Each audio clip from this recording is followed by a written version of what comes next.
Hey guys, in today's video I have a polish comparison between Making Waves from Morgan Taylor and Endless Blue from SinfulColors. I posted a swatch picture of Making Waves yesterday on Instagram and someone wondered how they compared. So I did post that comparison on Instagram, but I thought I would make a video of these two for those of you that don't have Instagram. So I've mentioned in the past that SinfulColors Endless Blue is my all-time favorite cobalt.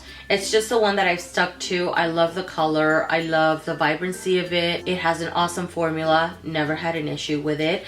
But this summer or this year I wanted to try a little bit more of Morgan Taylor, and I came across this particular polish here at Sally's Beauty, and I thought it would be a great cobalt for the summer, so I picked this guy up. In my summer nail polish picks, I mentioned that looking at them in the bottle in person, Endless Blue looks a little bit more dusty compared to Morgan Taylor because Making Waves looks a little bit more vibrant. I think on the viewfinder this guy's coming up more dusty, but in person it doesn't show up that way. Both of these are cobalt. Both of these are creams. SinfulColors runs for $3. Morgan Taylor runs for about $10 for the bottle. Both of these have 15 mLs. SinfulColors takes 2 coats, so 1 to 2 coats. I think that depends on the length of your nails. When my nails were shorter, I could get this one to pick at 1 coat, but I never do just 1 coat. Majority of the time 2 coats. As my nails get longer though, this one for me requires 2 coats, and this is SinfulColors Endless Blue. Morgan Taylor, a little bit debatable, and I think that depends on your application, and I think it has a lot to do with how they dry and their finish. So this one for me, 1, 2, possibly 3 coats. And it depends on how I'm applying it. It depends on whether or not if I'm overworking the polish. If I apply it and glide it on and leave it alone, for me, and you're gonna see a picture with just 1 coat on of both of these, they look pretty opaque. But I feel like maybe in some areas they both require maybe that additional coat. So this one for me, if I don't overwork the polish, 2 coats for full opacity. The first time that I applied it, I was overworking it a little bit too much, because sometimes with creams I feel like I have a little bit of time. If I have maybe a little bit bald spot, I can keep going over certain areas and stuff like that, to where this one I feel like I can't do that too much. And I don't want to make it seem like this one has a bad formula, because it doesn't. If you don't overwork it, 2 coats. If you overwork it, 3 coats for full opacity.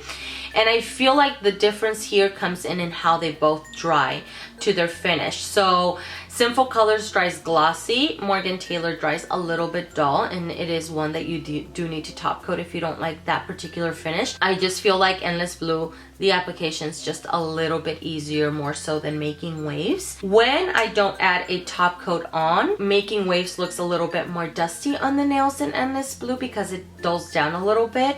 But once the top coat is added on, it almost deepens up Making Waves a little bit, and it still looks vibrant, by the way.